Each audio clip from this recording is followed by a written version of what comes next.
Hey, welcome Max Legends to the Kmax, and today we're going to talk about some of the common challenges that you may have when you're teaching someone a squat or a deadlift, or when you're doing a squat and a deadlift.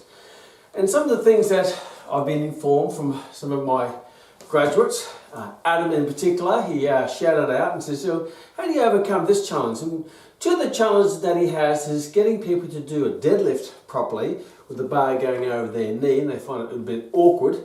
And number two, keeping your feet flat on the ground when you're doing a squat without the back of the heel coming up and causing that forward lean. So let's have a look at one of these first. But before we even get to that, how about we look at how to do a squat and how to do a deadlift. Now, whether you do a squat or a deadlift, they're basically the same exercise. The only difference is a squat, the weight might be on your back in the form of a barbell and you're going down and up.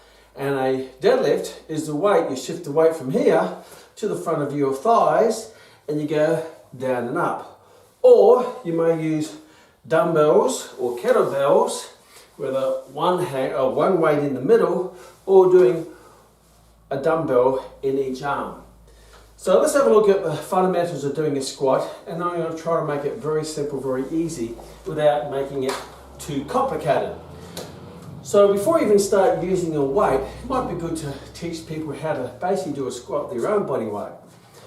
So what I'm going to get you to do is I want you to stand, you're obviously looking at me, and I want you to stand upright and try to be aware of the weight distribution through the soles of your feet. So your weight should be equally distributed through your feet or the sole of your foot. Now, if I sort of shift my center of gravity forward by a little forward lean, then I'm going to feel more weight on the ball of the foot.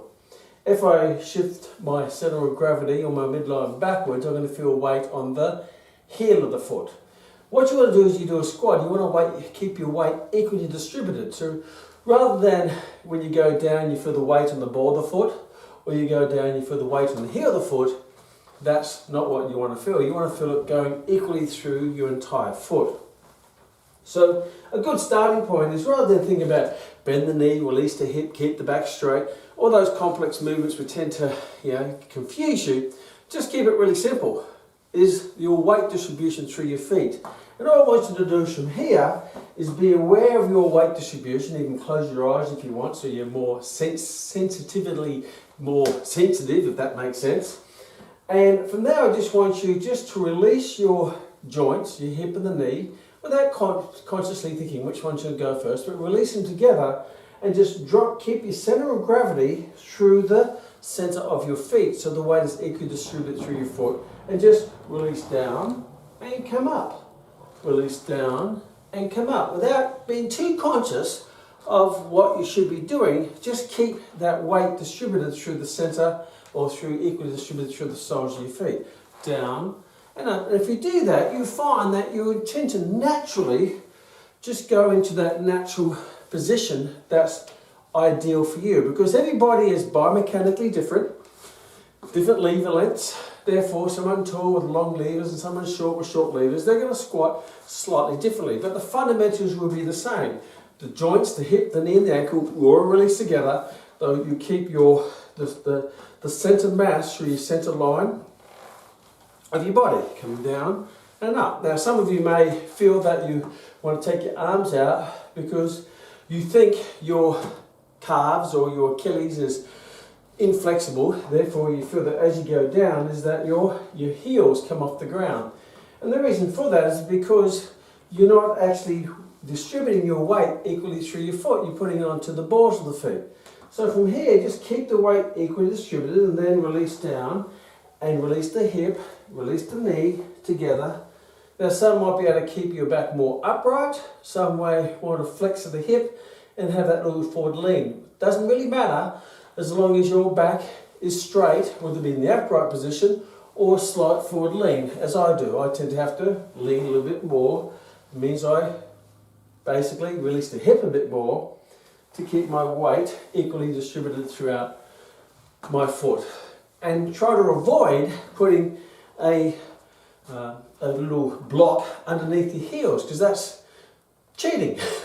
That's using external support, which is not going to teach your body how to naturally do that, because you're always going to be relying on that high heel to do the exercise. Because when you're in general life activities and in function, you're not going to have that there for you.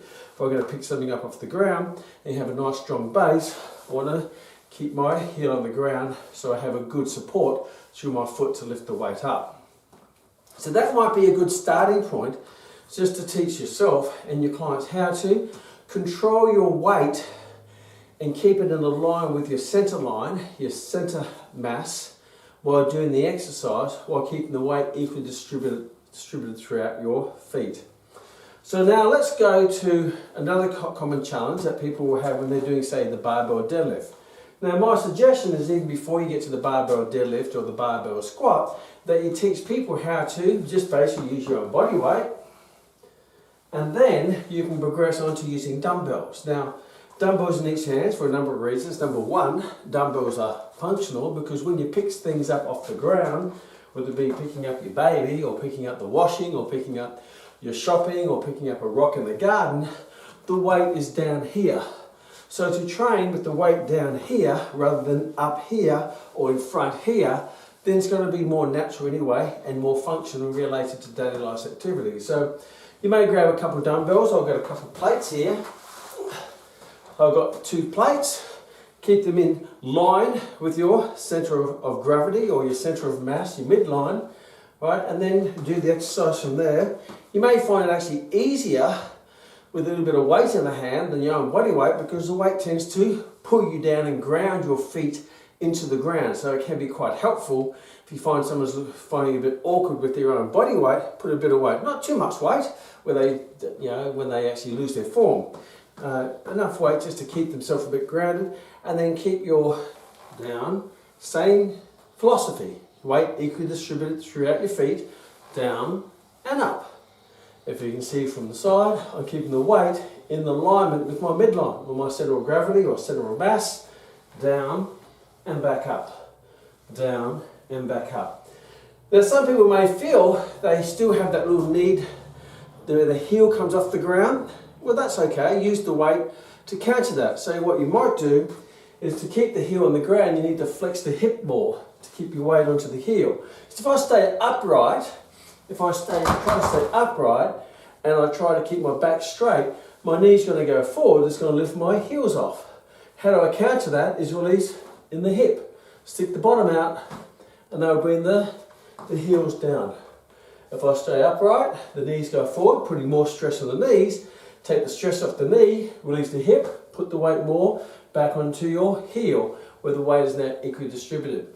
If you find that a little bit awkward with releasing the hip back, where you feel that you need that counterbalance, put the hand in front, and over time, bring the hand in while you gather that control through those joints. And that can also be performed by putting the weight slightly in front to counter that backward lean, and then over time, you bring the weight, as you get better at it, down to your center of gravity, which is right through your midline of your mass. Obviously maintaining perfect form, knee in line with your toes, that your knees or your feet pronate in, don't take them out. You wait, don't take your knees too far forward, don't take your bottom out, and keep your back nice and straight, maintaining that natural lumbar curve. So you may find that if you go to the barbell, because the barbell, see my barbell with that massive invisible weight, if I put a barbell there, because I have to clear the weight over my knees, which is in front of my midline, then I might find that a little bit awkward, because I want to I now actually lean forward to get the weight over my knees, to clear the bar over my knees. So the idea is to be able to keep your hip more back to counter that forward lean, because if I keep the barbell over my knees, then the line of weight is slightly in front of my midline. So I have to counter that by leaning back. And some people may not feel they have the flexibility or the skill to do that. Now you can develop that skill by actually doing more of it with a light barbell, keeping the heels flat, going down and back up. But a good starting point, if you can't do that, is start with dumbbells. So you may take the weight forward and back, and over time bring the weight in. And once you get to the stage where the weight that you're lifting is quite heavy, and you can do it with great form and great technique with dumbbells, then progress on to my very heavy barbell. There and back. Because you've already developed a great base doing the dumbbells. And most people, general population, just doing dumbbells is going to be plenty of weight enough. It's only when you get to the stage where you can't physically grip the amount of weight in a dumbbell that you may want to go to a barbell up here, where you don't have to grip the weight, where you just put the weight in the line of your spine, which brings other complications, which I'll talk about soon. But body weight first, with good technique, good form, weight equally distributed. If you feel that your heels come off the ground, that's easy. Release the hip a bit more, counter that weight with your hands in front. But over time, you'll find that you'll get that rebalancing check where you can keep your hands in close. Then you can add dumbbells. I've got plates here. If you still feel that your heels come off the ground, stick your bottom out a bit more, bring that weight more towards your heel to equally distribute the weight through your feet. If you feel you need to counter, just take the weight slightly in front of you to counter that backward lean. And over time, you find you get the control where the weight will be in direct alignment with your center of gravity or your midline. And that's where you feel strong, because the actions of the muscles are going directly against the load and keeping it into your center of mass where you're perfectly balanced to generate maximal force. When you progress onto a barbell, again, because the weight tends to go slightly forward to get it out over your knees, particularly if you've got long levers, then you're going to feel that need to lean back a bit more.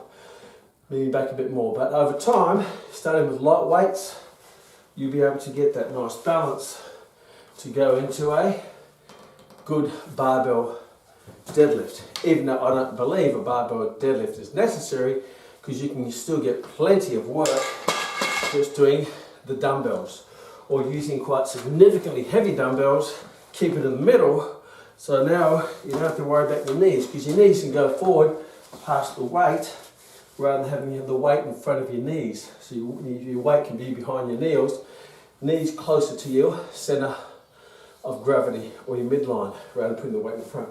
So using very heavy dumbbells like that is going to be heavy enough and make you strong enough to serve your life from a functional point of view.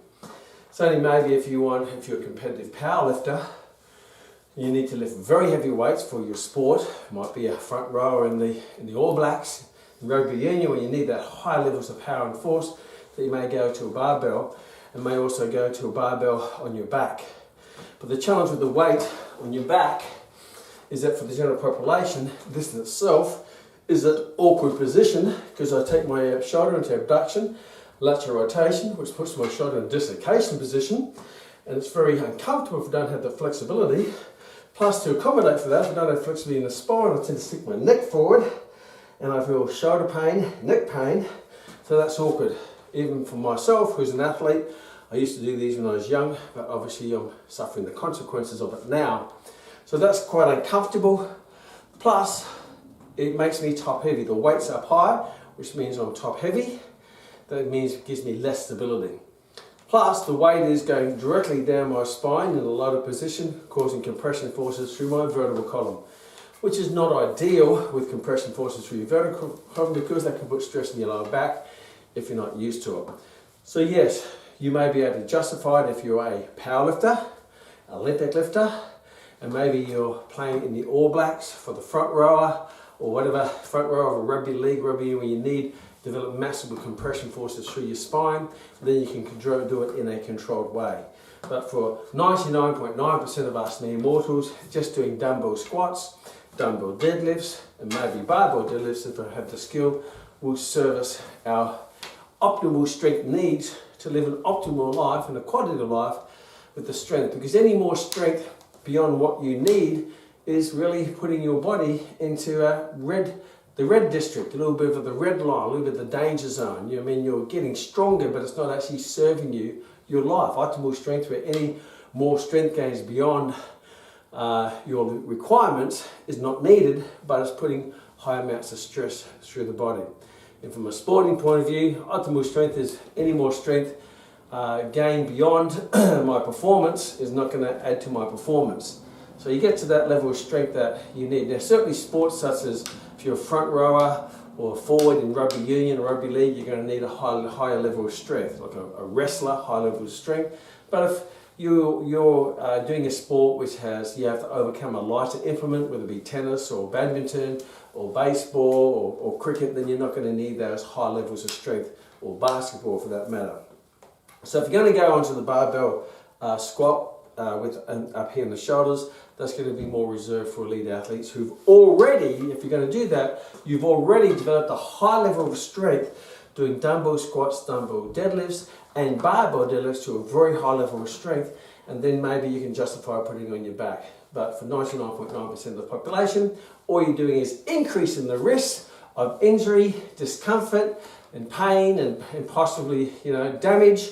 But you're not really going to get any extra benefit. It's not going to make your life any better having that extra level of strength. All you're going to do is increase your chances of injury. And the most important thing as an exercise professional, as you know, you're there to train the muscle and protect the joint and keep your clients safe. They don't come to you to say, I want you to injure me.